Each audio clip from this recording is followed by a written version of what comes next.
গল্পের গ্রামোফোন চ্যানেলে আরও একবার আপনাদের স্বাগত জানাচ্ছি। শুরু করছি আজকের গল্প সতীন। লেখক চারুচন্দ্র বন্দ্যোপাধ্যায়। অনেক ঠাকুরের দুয়ার ধরিয়া হাতে কোলে পূজা দিবার মানত করিয়া, মাদুলি কবচ ধারণ করিয়া, ঔষধ খাইয়া, নৃত্যকারী যখন কিছুতেই একটি ছেলে হইল না, তখন সে জেদ করিয়া নিজে দেখিয়া শুনিয়া স্বামীর আরেকটি বিবাহ দিল। একটি ছেলে না হইলে কি ঘর সংসার মানায়? স্ত্রীলোক যখন ত্যাগ করিতে ইচ্ছে করে, তখন অসাধ্য সাধন করিতে পারে। আজ 22 বৎসর স্বামী তাহার ছিল, যাহার জীবনের সহিত তাহার দুঃখ জড়াইয়া গিয়াছিল। সেই স্বামীকে নৃত্যকালী হাসি মুখে প্রশান্ত মনে তরঙ্গিনীকে দান করিয়া সেই নবদম্পতির সেবা ও যত্নের ভার গ্রহণ করিল। নৃত্যকালী তরঙ্গিনীকে ছোট বোনটির মতন যত্ন করে। সখীর মনে তরঙ্গিনীকে প্রণয়ের দীক্ষা দেয়। নবযৌবনা তরঙ্গিনী বৃদ্ধ স্বামীকে লইয়া রঙ্গরসিকতা করে। তাহাদের দুজনে নূতন প্রণয়ের ভাবলীলা ও কুণ্ঠিত গোপন মিলন প্রয়াস দেখিয়া কৌতুক ও আনন্দ অনুভব করে। তরঙ্গিনীও বাপের বাড়ি হইতে অকস্মাৎ বিচ্ছিন্ন হইয়া দিদির যত্ন মমতায় একদিনের তরেও মুখ মলিন করিবার অবসর পায় নাই। সে খাইতে না চাহিলেও নৃত্যকারী তাহাকে দিদি আমার, বোনটি আমার, মেয়ে আমার বলিয়া সাধিয়া সাধিয়া বারবার বিবিধ খাবার খাওয়ায়। সে সাজিতে না চাহিলেও দিদি তাহার নিজ হাতে বিচিত্র বস্ত্র অলঙ্কারে দিনের মধ্যে তাহা 5 বার 5 রকম করিয়া সাজায়। নৃত্যকালী নিজের হাতে বিবিধ ছাদের চুল বাঁধিয়া, টিপ কাটিয়া, কাপড় পরাইয়া তরঙ্গিনীকে জেদ করিয়া জোর করিয়া দিনের মধ্যে 5 বার স্বামীর কাছে পাঠাইয়া দেয়। সংসারের এতটুকু কাজও তরঙ্গিনীকে করিতে হয় না। সংসারের সমস্ত সেবা ও কর্মের ভার নৃত্যকালীর। হাসি আনন্দ ও সম্ভোগের জন্যই যেন তরঙ্গিনীর জীবন। তাহার পর যখন তরঙ্গিনীর সন্তান সম্ভাবনা হইল, তখন নৃত্যকালী যেন কৃতার্থ হইয়া গেল। তাহার এত দিনের স্বাদ এইবার তরঙ্গিনী হইতে পূর্ণ হইবে। একটি সোনার চাঁদ কোলে পাইবে। তাহার সংসার উহার হাসিতে আলো হইয়া উঠিবে। তরঙ্গিনীকে নৃত্যকালী এখন চোখে হারায়, সদাই তাহাকে সাবধান করিয়া রাখে। অনুক্ষণ তাহার সঙ্গে সঙ্গে টিকটিক করিয়া বেড়ায়, কোনো মতে যেন কিছু অনাচার না হয়, কাহারও ছোঁয়া কাহারও নজর না লাগে। দুজন দুঠাই হইয়া গেলে সে বাঁচে। তরঙ্গিনী সন্ধ্যাবেলা মাথার ঘোমটা খুলিয়া থাকিলে বা এঘর ওঘর করিবার সময় মাথায় একটা খড়কুটা গুজিয়া না রাখিলে তাহাও নৃত্যকালীর নজর এড়ায় না। সে তরঙ্গিনীকে বলে, পেটের কাঁটাটা আমার কোলে একবার ফেলে দে, তারপর তোর যা খুশি তাই করিস। আমি আর তোকে তখন কিচ্ছু বলবো না। যেদিন তরঙ্গিনী প্রসব বেদনায় কাতর হইয়া নৃত্যকালীকে জড়াইয়া ধরিয়া বলিল, দিদি আর আমি বাঁচব না, সেদিন নৃত্যকালীও সুখে ও দুঃখে তাহার সহিত কাঁদিয়া ফেলিল। এই বেদনার ভিতর দিয়া আমাদের উভয়ের মাতৃত্ব আজ পরিপূর্ণ সার্থকতা লাভ করিবে। তরঙ্গিনীর একটি পুত্র সন্তান হইল। নৃত্যকালী সেই আতুর ঘরেই এক রাস করবফুলের মতো সাদা ধবধবে খোকাকে কোলে করিয়া লইয়া অশ্রুসজল হাসি মুখে তরঙ্গিনীকে বলিল, তরি, দেখ দেখ আমার কেমন খোকা হয়েছে। তরঙ্গিনী সুখের গর্বভরা হাসিমুখে বলিল, দিদি, খোকা তোমারই। সেই দিন হইতে নিত্যকালীর কাজ দ্বিগুণ বাড়িয়া গেল। এতদিন সে একটি বৃদ্ধ খোকা ও একটি তরুণী খুকিকে পরম যত্ন ও আগ্রহে মানুষ করিতেছিল। এখন আরেকটি নতুন শিশুর খোকার ভার তাহার উপর পড়িল। খোকাকে তেল মাখানো, সেক দেওয়া, নাওয়ানো, ধোয়ানো, দুধ খাওয়ানো, কাজল পরানো, সমস্ত কাজই তার। খোকা সমস্ত দিন রাত তাহারই কাছে থাকে। একবার কেবল মাই দিবার জন্য সে খোকাকে তরঙ্গিনীর কোলে দেয়। তখন তরঙ্গিনী হাসিয়া বলে, দিদি, তোমার খোকাকে আমি মাই দেব কেন? নৃত্যকালী সুখের হাসিতে দুঃখ ঢালিয়া দিয়া বলে, কি করব বোন, বিধাতা আমায় বঞ্চিত করেছেন। নইলে কি আমি তোকে এই কষ্টটুকু দিতাম? আমার বিধাতা দুধ দেননি, তাই তোকে আমার খোকার দুধমা রেখেছি। নৃত্যকালীর স্বামী একদিন ঠাট্টা করিয়া তাহাকে বলিল, খোকাকে পেয়ে যে আমাদের যে একেবারে ভুলে গেলে, আমাদের দিকেও একটু দেখো। নৃত্যকালী হাসিয়া বলিল, তোমায় দেখবার জন্য তো তরীকে এনে দিয়েছি। স্বামী লজ্জিত হইয়া প্রস্থান করিল।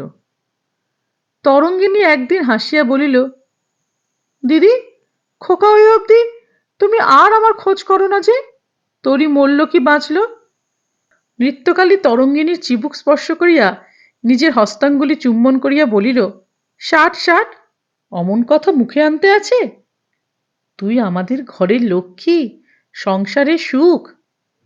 তুই আমাকে সোনার চাঁদ খোকা দিয়েছিস, আমাদের এই আটকুড়ো নিরানন্দ সংসারে হাসি এনেছিস।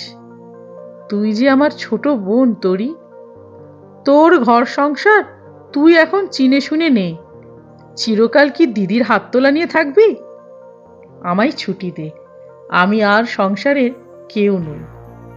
আমি আর খোকা এখন দুজনে মিলে খেলা করবার ছুটি নিয়েছি। কাজ করবার অবসর এখন আর আমার নেই। আমি দেখতে শুনতে পারি নে, তুই এখন সব দেখ শোন, নিজের শরীরে যত্ন করিস। আর যে বুড়োটাকে তোর হাতে দিয়েছি সেটাকেও একটু যত্ন করিস। তরঙ্গিনী লজ্জিত হইয়া বলিল, না দিদি, সে আমি পারবো না। তোমার কাজ আমি করতে যাব কেন? তুমি আমায় না দেখলে আমার বড় কষ্ট হয়, আমার কিচ্ছু ভালো লাগে না। তরঙ্গিনীকে আদরে চিবুক স্পর্শ করিয়া চুম্বন করিয়া নৃত্যকারী হাসিয়া বলিল, তুই এখন বড়সড় হয়েছিস, এখনো দিদির হাত তোলা হয়ে থাকলে লোকে বলবে কি? বলবে তোর ঘর সংসার আমি তোকে ঠকিয়ে দখল করে বসে আছি। তরঙ্গিনী দৃষ্টিতে তিরস্কার ভরিয়া নৃত্যকালীর দিকে তাকাইয়া বলিল, দিদি, যাও, তোমার সঙ্গে আড়ি। ফের ওরকম করে কথা বললে আমি কেঁদে কেটে অনর্থ করব কিন্তু বলে রাখছি। বলিতে বলিতেই তরঙ্গিনীর চোখ দিয়া ঝরঝর করিয়া অভিমান গলিয়া ঝরিয়া পড়িতে লাগিল।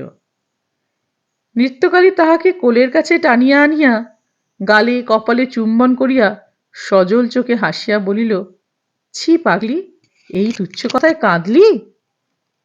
তরঙ্গিনী নৃত্যকালীর কোলে মুখ লুকাইয়া ফুলিয়া ফুলিয়া কাঁদিতে কাঁদিতে অভিমান ব্যথিত স্বরে বলিল, কেন, কেন তুমি আমাকে অমন কথা বললে? বলো, আর কখনো বলবে না। নৃত্যকালী তরঙ্গিনীর পিঠে হাত বুলাইতে বুলাইতে বলিল, চুপ কর লক্ষ্মীটি, চুপ কর, আমি আর কখনো বলবো না। কিন্তু কখনো যদি তোর সংসারের ভার হাতে নেবার ইচ্ছে হয়, মুখ ফুটে আমায় বলতে লজ্জা করিস নে। তুই বলা মাত্র তোর ঘর কন্যা তোকে ছেড়ে দিয়ে আমি সরে এক পাশ হব।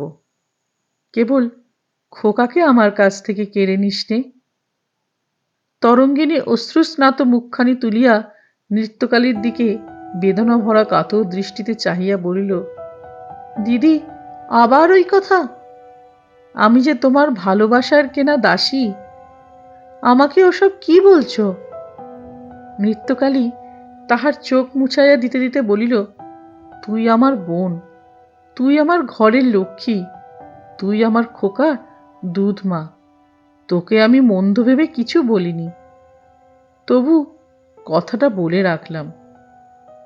এমনিতর সুখের মিলনে হাসি আনন্দে তাহাদের 3টি প্রাণীর সংসার একটি শিশুকে ঘিরিয়া স্বচ্ছন্দে চলিতে লাগিল।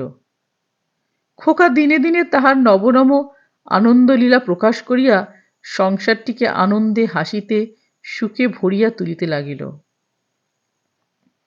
খোকার যখন বছর 1.5 বয়স, যখন সে 4টি সাদা দুধের দাঁত বাহির করিয়া নৃত্যকালীকে বলে জি এবং তরঙ্গিনীকে তাঁতি বলিয়া ডাকে, যখন সে দুধ খাইতে ও কাজল পরিতে বিষম আপত্তি জানাইতে শিখিয়াছে, এবং যখন সে হামাগুড়ি দিয়া ঘরের শিশি বোতল ভাঙিয়া মধু ও তেল একত্রে মিশাইয়া পেটে মাথায় মাখিয়া বাব্বা বলিয়া উল্লাস প্রকাশ করিতে পারিতেছে, তখন একদিন সন্ধ্যাকালে নৃত্যকালী দালানে বসিয়া খোকার সহিত চাঁদ মামার পরিচয় করিয়া দিতেছিল, এবং চাঁদ মামাকে খোকা কপালে একটি টি দিয়া যাইবার জন্য ধান ভাঙিলে কুড়ো, মাছ কুটিলে মুড়ো ও উড়কি ধানের মুড়কি মোয়া দিবার লোভ দেখাইতেছিল। খোকা তাহার খুদে খুদে হাত দুটি বিস্তারিত করিয়া কচি কলার ছড়ার মতো আঙুল ঘন ঘন সঞ্চালিত করিয়া চাঁদকে ডাকিয়া ডাকিয়া নিজের কপালে হাত টেকাইয়া বলিতেছিল, আ আ চি। একবার মাতা নৃত্যকালীর দিকে ফিরিয়া বলিতেছিল, জি চি। আবার তরঙ্গিনীর দিকে ফিরিয়া বলিতেছিল, তাতি চি। এমন সময় উঠোন হইতে একজন রমণী বলিয়া উঠিল, গেরস্তরা বাড়ি আছো গো? নৃত্যকালী বলিল, কে গা? আগন্তুক রমণী কণ্ঠে উত্তর হইল, আমরা কুটুম গো। নৃত্যকালী তরঙ্গিনীকে বলিল, তরি দেখ তো কে? তরঙ্গিনী উঠিয়া দালানের ধারে গিয়া বলিয়া উঠিল, ও মা, বামা যে, তুই কোত্থেকে এলি? বামা হাসিয়া গলায় আঁচলের খুঁটিটা দিয়া ভূমিষ্ঠ হইয়া প্রণাম করিয়া বলিল, মা ঠাকুরনের সঙ্গে গঙ্গা নাইতে এইছি। তরঙ্গিনী বলিল, মাসিমার সঙ্গে? কই মাসিমা কোথায়? বাবা পশ্চাতে ফিরিয়া দেখিয়া উচ্চকণ্ঠে ডাকিল, মা ঠাকুরন কই গো, এসো না গো। আরেকটি রমণী মূর্তি অন্ধকার আবছা আলোয় অগ্রসর হইয়া আসিল। তরঙ্গিনী তাড়াতাড়ি ছাদ হইতে উঠানে নামিয়া গিয়া দ্বিতীয় রমণীর পদধূলি লইয়া উচ্চকণ্ঠে ডাকিয়া বলিল, দিদি, আমার মাসি এসেছেন। নৃত্যকালী খোকাকে কোলে করিয়া দালানের ধারে আসিয়া দাঁড়াইয়াছিল। সে তরঙ্গিনীর আহ্বানে উঠানে নামিয়া গিয়া তরঙ্গিনীর মাসিমার পদধূলি লইয়া বলিল, এসো মা, এসো। মাসিমা নৃত্যকালীকে লক্ষ্য না করিয়া তরঙ্গিনীকে বলিল, তরু, এই বুঝি তোর খোকা? এই প্রশ্নে তরঙ্গিনীর কেমন লজ্জাবোধ হইল। খোকা কেবল তাহার, এ কথা সে নৃত্যকালীর সম্মুখে কেমন করিয়া স্বীকার করিবে? খোকা যে তাহার অপেক্ষা তাহার দিদিরই বেশি, ইহাও বা সে কেমন করিয়া একজন আগন্তুক বাহিরের লোককে বুঝাইবে? তাহারা দুই সতীন স্নেহ সখিত্বের যে মধুর সম্পর্ক পাতাইয়া নিরুপদ্রবে খোকাকে লইয়া আনন্দে আছে, তাহার মধ্যে একজন অপর লোকে আসিয়া উপস্থিত হওয়াতে তরঙ্গিনীর মনের মধ্যে কেমন একটা অস্বস্তি বোধ হইল। তরঙ্গিনীর মনে হইল তাহারা বেশ ছিল, তাহাদের এই সুখনীড়ের মধ্যে তাহার মাসিমা কেন আসিয়া পড়িল? তাহার মাসিমা কি তাহাদের ঠিক করিয়া বুঝিতে পারিবে? তরঙ্গিনী আর মাসিমার দিকে চাহিতে পারিল না। সে কোনো কথা না বলিয়া লজ্জিত মুখ নত করিয়া রহিল। মাসিমা এই সলজ্জ নীরবতা তরঙ্গিনীর নবমাতৃত্বের লক্ষণ মনে করিয়া হাত বাড়াইয়া খোকাকে বলিল, এসো দাদাবাবু, এসো। খোকা দুই হাতে নৃত্যকালীর বুকের ও পিঠের কাপড় মুঠি করিয়া আঁকড়াইয়া ধরিয়া নৃত্যকালীর বুকের মধ্যে সংকুচিত হইয়া লাগিয়া গিয়া বলিল, জি ভ। নৃত্যকালী খোকাকে একটু ঠেলিয়া মাসিমার দিকে আগাইয়া দিয়ে বলিল, যাও, লক্ষ্মী মানিক আমার, যাও, উনি দিদিমা। খোকা সে কথা প্রতিবাদ করিয়া বলিল, ভ। বামা এক মুখ হাসিয়া অগ্রসর হইয়া আসিয়া হাত বাড়াইয়া বলিল, আমার ঠেঞ্চে এসেবে খোকা বাবু। খোকা তেমনি ভাবে নৃত্যকালীকে জড়াইয়া ধরিয়া বলিল, ভ ভ। মাসিমা অপ্রতিভ হইয়া বলিল, অচেনা লোকের কাছে যাই না বুঝি? এই নো দাদামণি, দেখো। মাসিমা 2টি টাকা বাহির করিয়া খোকার সম্মুখে ধরিল।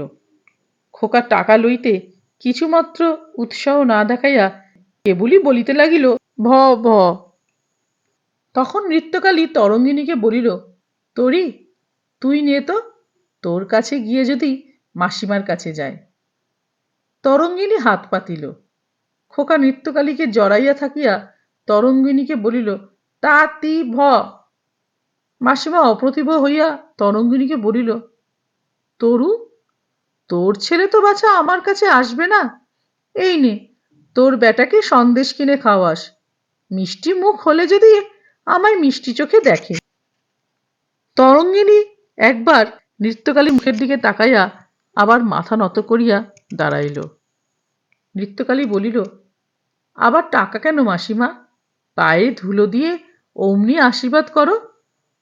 আমাদের কত দুঃখের গুঁড়োটুকু বেঁচে থাক, খোকা আমার কোল বাছে না।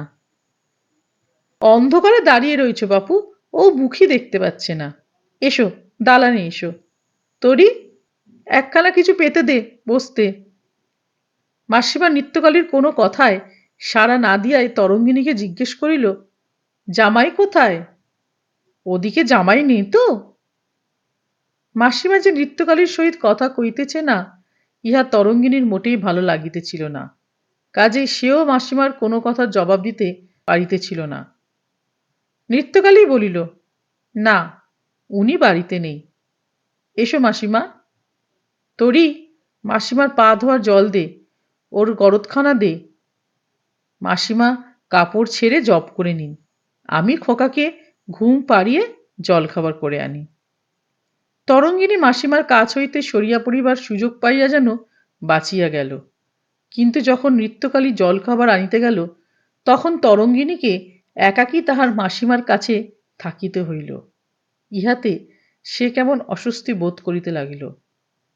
মাসিমা বলিল, তরু, ওই নাকি তোর সতীন?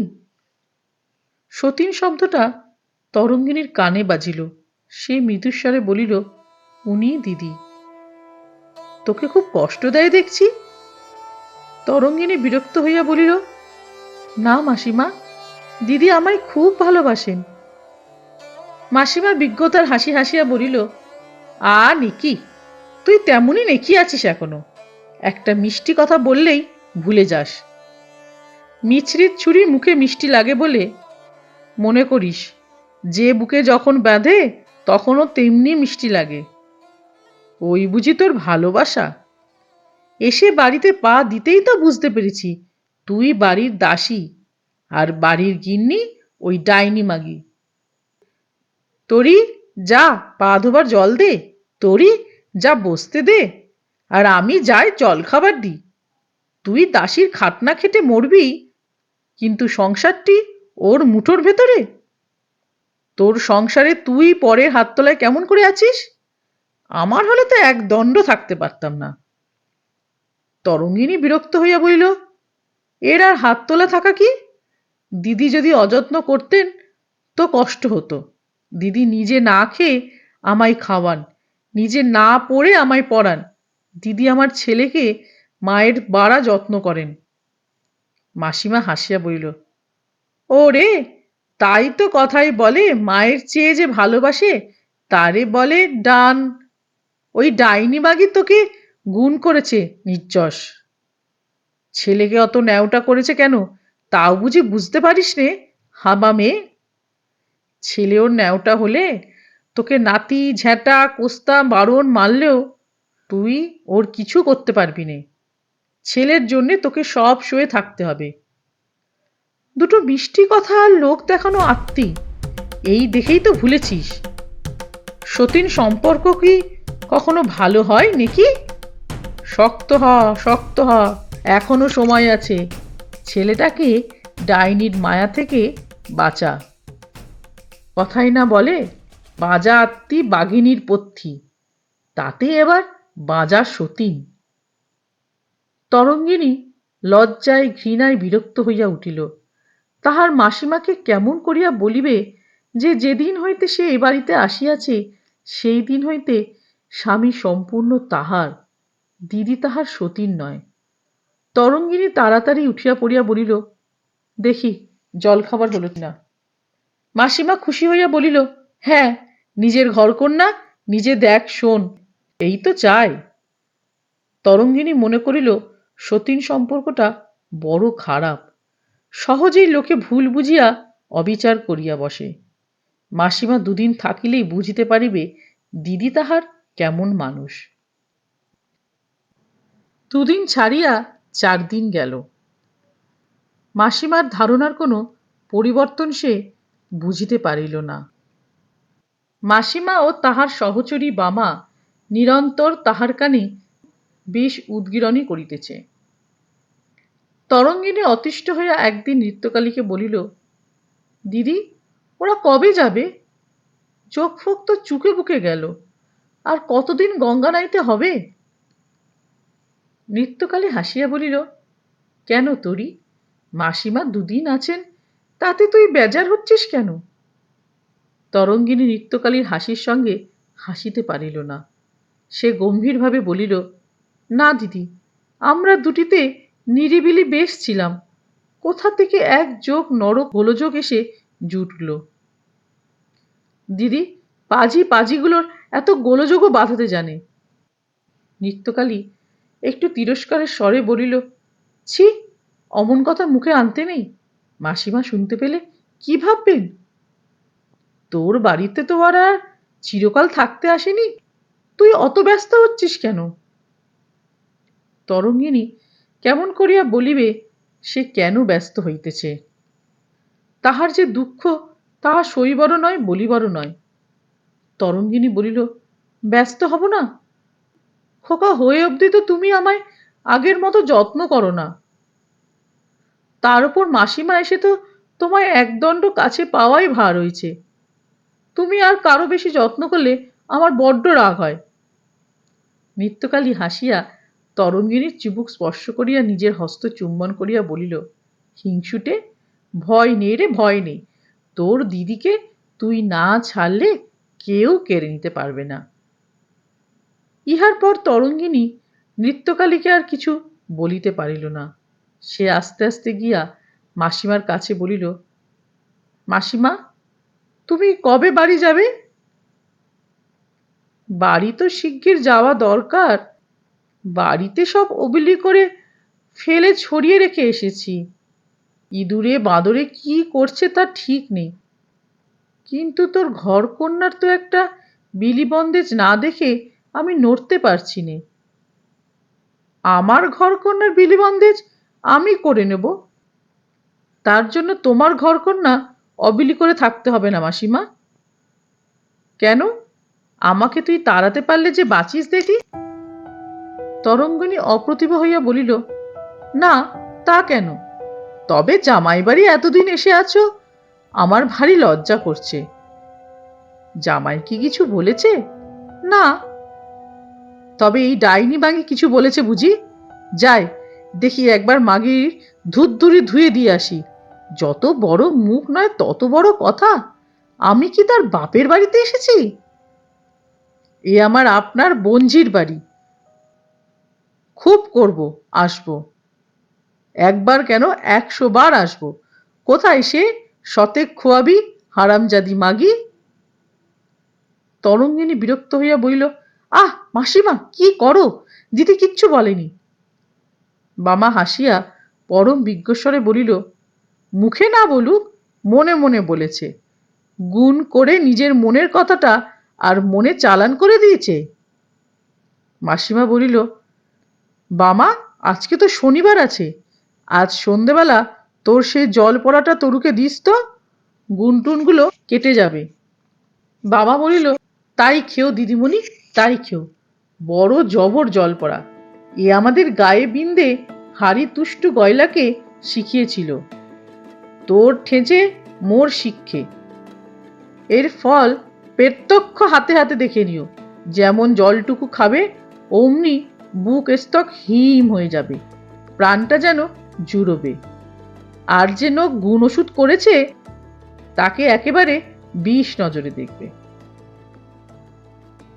দিনের পর দিন অহরহ ও অনুক্ষণ এইরূপ মন্ত্র জপ শুনিতে শুনিতে ক্রমশ তরঙ্গিনীর মনও ভারাক্রান্ত হইয়া উঠিতে লাগিল। সত্যই তো, সতীন তাহাকে কেন ভালোবাসিবে? সতীনকে কি কখনো ভালোবাসা যায়? যে স্বামীর ভাগ কাড়িয়া লইয়াছে তাহাকে ভালোবাসা কি সোজা কথা? আর একজন মেয়ে যদি নোলক পড়িয়া আসিয়া মল বাজাইয়া এখন তাহার স্বামীর হৃদয় জুড়িয়া বসে, তবে কি তরঙ্গিনী তাহাকে এক দণ্ড বরদাস্ত করিতে পারে? সে তাহাকে নোকে টিপিয়া মারিয়া তবে নিশ্চিন্ত হয়। নিজের ছেলে হয় নাই বলিয়া নৃত্যকালী তরঙ্গিনীকে ঘরে আনিয়াছিল, এক্ষণে তাহার ছেলেটি দখল করিয়া সে নিশ্চিন্ত হইয়া বসিয়াছে। ছেলে হওয়া পর হইতে নৃত্যকালী তো বাস্তব কি তাহাকে আর তেমন যত্ন করে না, তাহার খাওয়া পড়া সম্বন্ধে আগের মতো খোঁজ খবর লয় না। সমস্ত সংসার তাহার মুঠোর ভিতর, সে হাত তুলিয়া যাহা দেয় তাহাই তরঙ্গিনী। পাছে তরঙ্গিনী নিজের সংসার দেখিয়া শুনিয়া বুঝিয়া লয়, তাই তাহাকে নৃত্যকালী সংসারের একখানা কুটা ভাঙিয়া দুখানা করিতে দেয় না। তরঙ্গিনীকে একটিও কাজ করিতে না দিয়া নৃত্যকালী যে একাই খাটিয়া মরে, ইহা তো তাহার মমতা নহে, পুরো দস্তুর স্বার্থপরতা। তরঙ্গিনীকে সমস্ত হইতে বঞ্চিত করিবার ফন্দি। সমস্ত না হোক, সে অর্ধেকের ভাগী তো। অর্ধেকই বা কেন? নৃত্যকালীকে অশ্রদ্ধ করিয়া ত্যাগ করিয়াই না তাহার স্বামী তাহাকে বিবাহ করিয়াছে। তাহার স্বামীর যে পুত্রধনের অভাব নৃত্যকালী হইতে মিটে নাই, তাহা সেই না মিটাইয়াছে। সমস্ত তাহার, স্বামী তাহার, খোকা তাহার, ঘরকন্না তাহার, অথচ তাহার যেন কিছুই নয়। স্বামী যেন নৃত্যকালীর দয়ার দান, খোকা বাজেয়াপ্ত, ঘরকন্না বেদখল। ইহার প্রতিকার তাহাকে করিতেই হইবে। এত কথা তরঙ্গিনী নিজে গুছাইয়া মনে ভাবিতে পারে নাই। তাহার মাসিমা ও মাসিমার সহচরী বামা বিনাইয়া বিনাইয়া গুছাইয়া গুছাইয়া তাহার মনের সম্মুখে এই সমস্ত কথা দিনের পর দিন সাজাইয়া ধরিতেছিল। তরঙ্গিনী মুখ ভার করিয়া থাকে। নৃত্যকালী যদি জিজ্ঞাসা করে, তোরি, তোর হলো কি? অমন করে থাকিস কেন? তরঙ্গিনী বলে, না, কিছু তো হয়নি, শরীরটা ভালো নেই।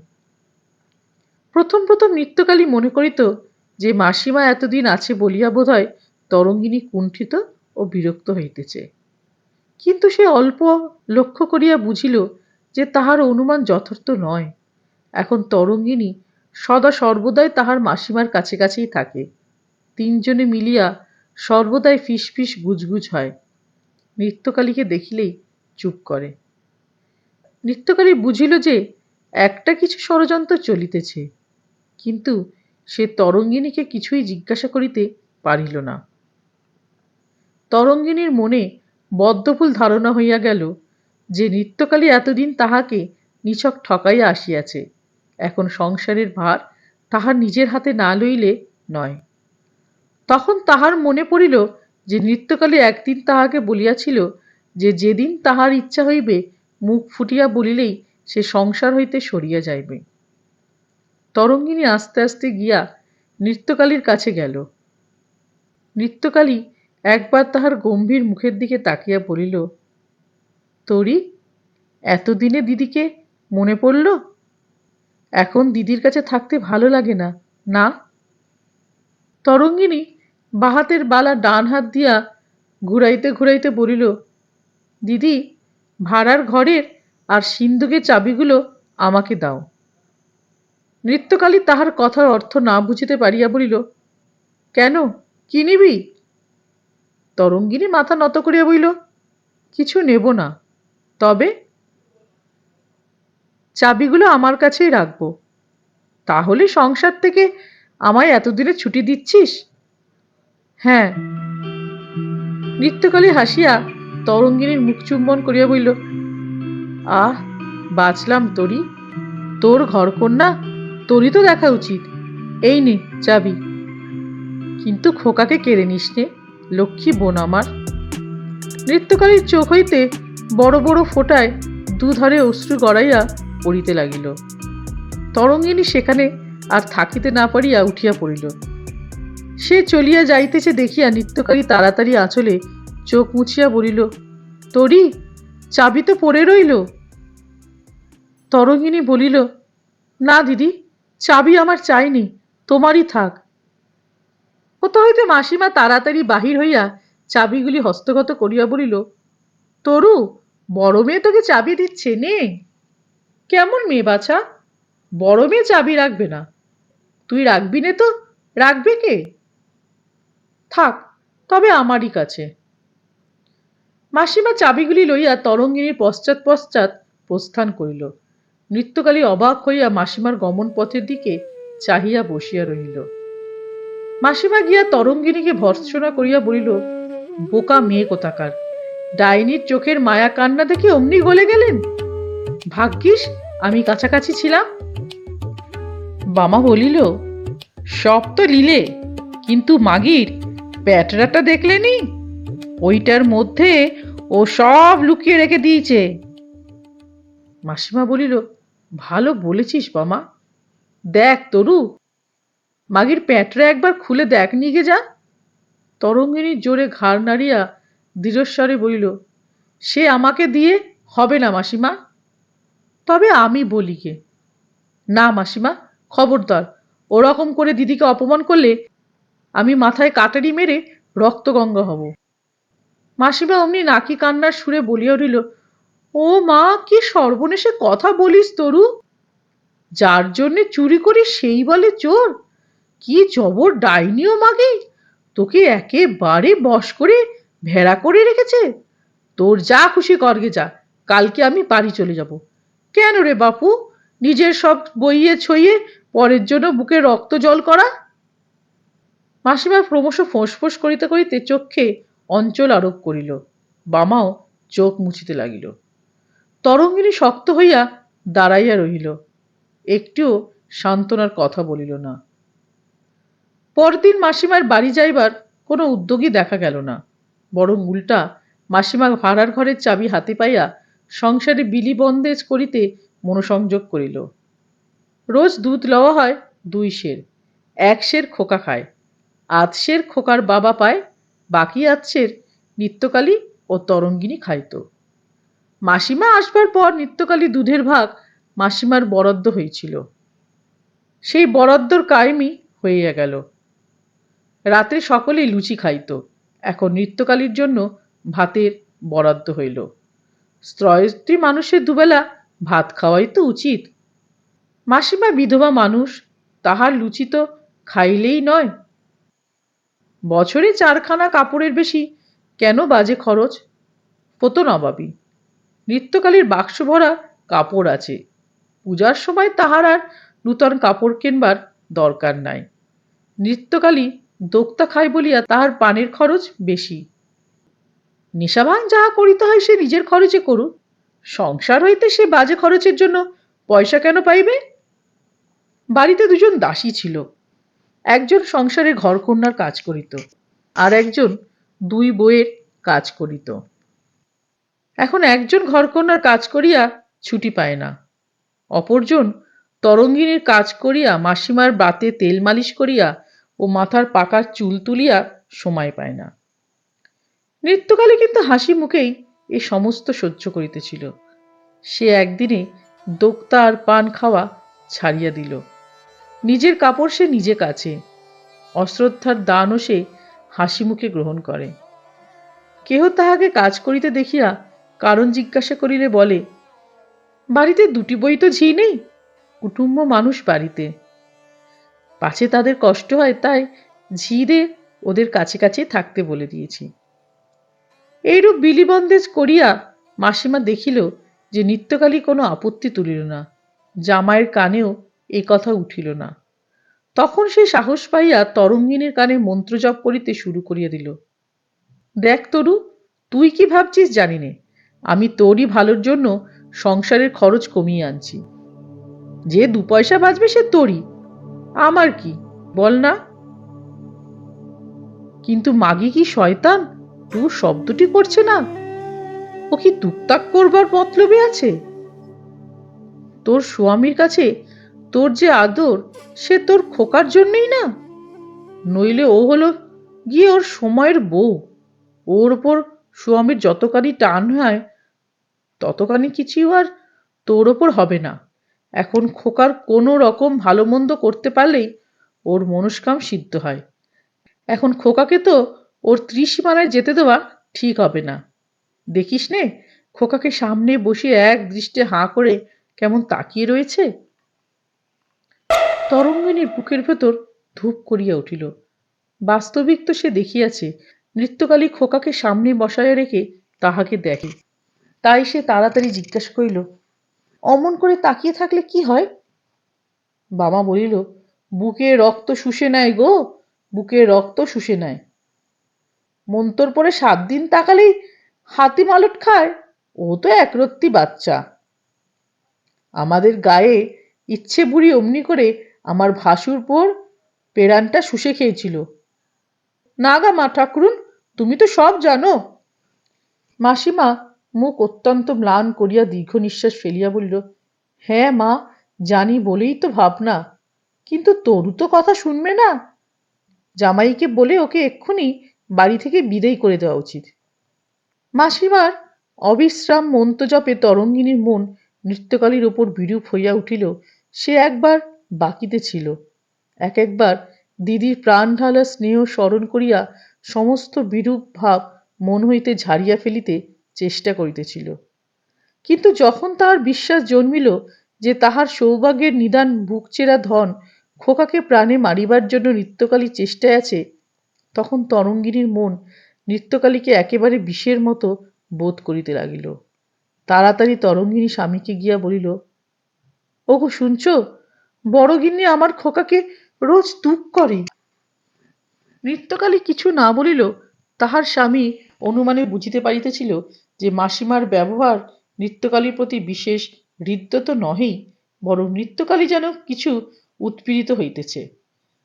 মাসিমা আড্ডা গাড়িয়া বসিয়া তাহাদের সুখের সংসারের মধ্যে বিশৃঙ্খলা ঘটানোয় তরঙ্গিনীর স্বামী তরঙ্গিনীর উপরও একটু বিরক্ত হইয়াছিল।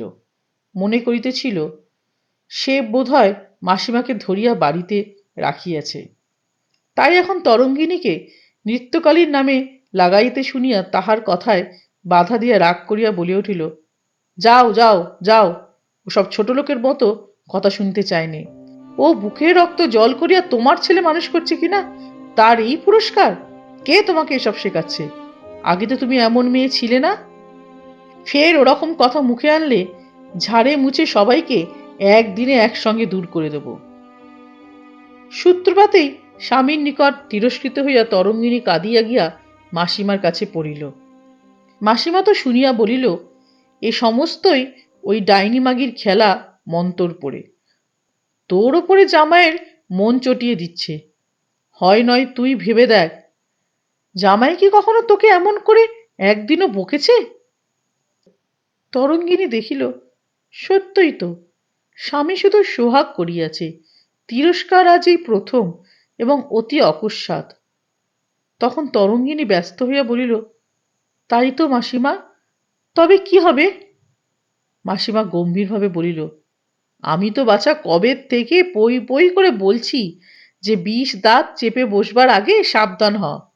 এখনো কামড়ে ধরেছে, তোর কপাল ভাঙতে আর দেরি নেই। স্বামীর মন কেড়ে নিলে, ছেলেকে কেড়ে নিলে, তোর আর থাকলো কি? আহা, ছেলে নয় তো, যেন রাজপুত্তুর। রোগে ভোগে মরে, সহ্য হয়, এই আলটপকা গিলে খাবে গা। সর্বনাশে দীর্ঘনাশ ফেলিয়া বলিল, বাঁচায় আর কেমন করে মা? মাগির চোখের আড়াল না করলে শিবের সাধ্য নেই সে বাঁচায়। একেবারে মক্ষম কামড় কামড়েছে। ছেলে দিনকে দিন একেবারে নীলমূর্তি হয়ে উঠেছে, দেখছিস নে। তরঙ্গিনী ব্যস্ত হইয়া বলিল, তবে মাসিমা, আমি খোকাকে নিয়ে তোমার সঙ্গে পালিয়ে যাই, চলো। মাসিমা হতাশভাবে ঘাড় নাড়িয়া বলিল, না মা, তাতেই কি নিস্তার আছে? খোকার নারী পোতা যে এখানে, নারীর টানে ওই প্রাণপুরুষকে টেনে বার করে আনবে। তরঙ্গিনী ভয় একেবারে মূর্ছিত প্রায় হইয়া বলিল, মাসিমা, তবে উপায়? উপায় একমাত্র ওই মাগিকে সরানো। কেমন করে সরাবো? ওকে বলতে গেলাম। বামা বলিয়া উঠিল, লা লা, অমন করে লয়।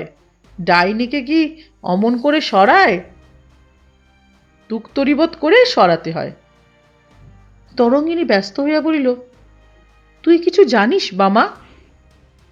বামা ঘাড় কাত করিয়া আতার বিচির মতো মিশ দেওয়া কালো কালো দাঁত বাহির করিয়া বলিল, হ্যাঁ, 13 স্পর্শ দিনে তেমাথা পথের ওপর ঘেঁটফল আর নিব্বিধবি দিয়ে ঘেটু ঠাকুরনের পুজো করতে হবে। উপোস করে ভব সন্ধেবেলা ঠিক যেই একটি তারা উঠেছে, অমনি একটা আফলা শিমুল গাছের কাছে এক পায়ে দাঁড়িয়ে 7টা পাতা তুলতে হবে আর মন্তর বলতে হবে, শিমুল শিমুল শিমুল, 170 নির্মূল, আঠায় কাঁটাই ভরাগা, 170 মাথাকা, আঠায় আঁটো কাটাই বেঁধো, যে আমার সঙ্গে 70 তাই সাধে, তার সঙ্গে 70 সেধো। তারপর সেই 7টি পত্তর মাথায় করে নিয়ে উলুঙ্গ হয়ে জলে জমের দুয়োর দক্ষিণমুখ হয়ে একটা ডুব দিতে হবে। পাতা 7টি ভেসে উঠলেই বুঝবে নিব্বিধবি হয়েছে, আর একটি পাতাও যদি মাথায় লেগে থাকে তবে বুঝবে যে কামড় তখনও ছাড়েনি। মাসিমা তাড়াতাড়ি বলিল, তোর সেই পাগলা কালির গুঁড়োটা তোরকে দিস না। যত বড়ই ডাইনি হোক, মা কালীর কাছে তো আর বড়াই খাটবে না। বামা বলিল, হ্যাঁ দেখো, ডাকিনী যোগিনী হলো গে মা কালীর দাসী, মা কালীর কাছে তাদের আবার বড়াই কি? বড্ডি মনে করেছ মা ঠাকরুন, সেই গুঁড়োর একরত্তি দিলেই যত বড় ডাইনি হোক চোখ উল্টে পড়তেই হবে। সেই গুঁড়ো কি আমি কম কষ্টে জোগাড় করেছিলুম? গয়েশপুরের কালীর মহন্তকে 1 বোতল মদ দিয়ে ছিদাম মোডল এনেছিল। বললে না পেত্তই যাবে। অমাবস্যার রাতে চাঁদালের মাথা খুলিতে চিতার আগুনের মদ দিয়ে ওই ওষুধ তৈরি। ওর কি কম মাহেত্তি? এই বলিয়া বামা করজোরে উদ্দেশ্যে কি জানি কাহাকে প্রণাম করিল। দেখা দেখি মাসিমাও প্রণাম করিল, ভয়ে ভয়ে তরঙ্গিনীও করিল। তরঙ্গিনী বলিল, সে কি গুঁড়ো? বিষ টিস নয় তো? বামা বলিল, আরে রাম রাম, বিষ লয়, বিষ লয়, মা কালীর পেরসাদ, চরণ ধুলি। স্থির হইয়া গেল বামার উপদেশ অনুসারে তরঙ্গিনী নৃত্যকারী ডাইনিকে ঝাড়াইয়া ভিটে মাটি ছাড়া করিবে। একাদশীর দিন সমস্ত টুকটাক করিয়া তরঙ্গিনী 1 বাটি দুধের সঙ্গে একটা সাদা গুঁড়ো মিশাইয়া রাখিল। রাত্রে নৃত্যকালীকে খাইতে দিবে, সকালে সে চক্ষু উল্টাইয়া পড়িয়া থাকিবে। তরঙ্গিনী বারবার করিয়া জিজ্ঞাসা করিল, হ্যাঁ বামা, বিষ টিস নয় তো? বামা বলিল, বিষ কেনে হবে গো, আমরা কি মানুষ খুন করি? তরঙ্গিনী ভয়ে বিবর্ণ মুখে বলিল, দেখিস বামা, হিত করতে যেন বিপরীত না হয়। বামা জোর দিয়া বলিল, লা গো লা, তোমার কিচ্ছু ভয় নেই। সন্ধ্যার পর নৃত্যকালী রান্নাঘরে খোকার দুধ আনিতে গেল। তাহাকে রান্নাঘরে যাইতে দেখিয়া তরঙ্গিনী জিজ্ঞাসা করিল, দিদি, কি নেবে? খোকার দুধ। খোকার দুধ ওই খিত্তুরে বাটিতে আছে, ওই সব ফুলের বাটির দুধ দিও না যেন, ও দুধ তোমার জন্যে আছে। নৃত্যকালী বিস্মিত হইয়া ফিরিয়া বলিল, আমার জন্যে? আমি কি দুধ খাই? তরঙ্গিনী থতমত খাইয়া অপ্রতিভ হইয়া বলিল, মাসিমার আজ একাদশী কিনা, তাই একটু রেখেছি। নিত্যকালী আর কিছু না বলিয়া রান্নাঘরে গিয়া দুবাটির দুধ এক করিয়া খোকাকে খাওয়াইতে লইয়া গেল। তরঙ্গিনী দেখিল যে নিত্যকালী জগন্নাথী বাটিতে দুধ লইয়া গেল, কিন্তু তাহার মন অত্যন্ত চঞ্চল হইয়া উঠিল। সেই সাদা গুঁড়ো মা কালীর চরণ রেণু বলিয়া এতক্ষণ মনকে বোকা বুঝাইবার চেষ্টা করিল, ভুলক্রমে খোকার তাহা খাওয়ার সম্ভাবনা মনে করিয়া তরঙ্গিনী ব্যস্ত ও চঞ্চল হইয়া উঠিল। সেই সাদা গুঁড়া যে বিষ, ইয়া এখন সে নিজের মনের কাছে কিছুতেই অস্বীকার করিতে পারিল না। সে ভাবিতে লাগিল, সাদা গুঁড়া মিশাইয়াছিল সরফুলে বাটিতে তো ঠিকই, শ্রীক্ষেত্রের বাটিতে তো নয়। ভাবিতে ভাবিতে তাহার সমস্ত গোলমাল ঠেকিতে লাগিল। একবার মনে হয় শ্রীক্ষেত্রের বাটিতে গুঁড়া মিশাইয়াছে, একবার মনে হয় সরফুলের বাটিতে। সে ব্যস্ত হইয়া রান্নাঘরে যে বাটি আছে তাহাতে আঙুল দিয়া দেখিতে গেল তলায় গুঁড়া থিতাইয়া আছে কিনা।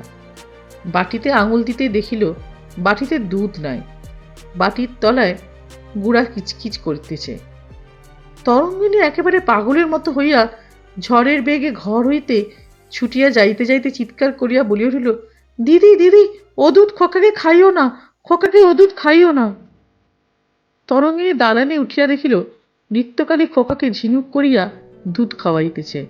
তরঙ্গিনী বাঘিনীর মতো ঝাঁপাইয়া পড়িয়া এক হাতে নিত্যকালীর হাত চাপিয়া ধরিয়া অপর হাতে বাটি তুলিয়া এক নিঃশ্বাসে সমস্ত দুধটা নিজে খাইয়া ফেলিয়া বাটিটা দূরে আছড়াইয়া ফেলিয়া দিল। নিত্যকালী হাসিয়া গড়াইতে গড়াইতে বলিল, মর পোড়ামুখী, তুই দিনকের দিন পাগল হচ্ছিস নাকি? ছেলের দুধটা খেয়ে ফেললি, আমি এখন খোকাকে কি খাওয়াই বল? এতক্ষণে তরঙ্গিনী নিঃশ্বাস লইয়া উচ্ছ্বসিত হইয়া কাঁদিয়া উঠিয়া নিত্যকালীর পা ধরিয়া বলিল, দিদি, শয়তানিদের কথা শুনে আমি বিষ দিয়েছিলাম তোমায় খাওয়াবো বলে, তার ফল আমি হাতে নাতে পেলাম। দিদি, তোমার খোকাকে তুমি বাঁচাও। নিত্যকালী তাড়াতাড়ি খোকার গলায় আঙুল দিয়া খোকা যে দুঝিনুক দুধ খাইয়াছিল তুলিয়া ফেলিলে সুস্থ সবল খোকা একটু অবসন্ন হইয়া থাকিল, পরে চাঙ্গা হইয়া উঠিল। কিন্তু ডাক্তারের চেষ্টাতেও তরঙ্গিনী বাঁচিল না। তরঙ্গিনী অজ্ঞান হইয়া পড়িতে পড়িতে ক্ষীণকণ্ঠে একবার জিজ্ঞেস করিল, দিদি, খোকা বাঁচবে? নিত্যকালী তরঙ্গিনীর ভূমিলুণ্ঠিত মস্তক কোলে তুলিয়া লইয়া কাঁদিতে কাঁদিতে বলিল, বাঁচবে লো, বাঁচবে। তুইও বেঁচে উঠে তোর খোকাকে তুই নে, আমি আর তোর খোকার ভাগ নেব না। তরঙ্গিনী আশ্বস্ত হইয়া নিঃশ্বাস ফেলিয়া বলিল, আহ দিদি, তোমার খোকা তোমারই রইল, আমার অপরাধ ক্ষমা করো, পায়ের ধুলো দেও দিদি, একবার ওকে ডাকো, পায়ের ধুলো নেব। এমন সময় মাসিমা ডুকরাইয়া কাঁদিয়া আসিয়া পড়িল, ওরে তরু রে, এ কি সর্বনাশ হলো রে! তরঙ্গিনী নিত্যকালীর দিকে বিষাবিষ্ট ম্লান দৃষ্টি ফিরিয়া লইয়া বলিল, আহ দিদি, ওদের এখান থেকে দূর করে দাও। গল্পটি এখানেই শেষ হলো। খুব শিগগিরই হাজির হব আমার পরবর্তী আরেকটি গল্প নিয়ে। নমস্কার।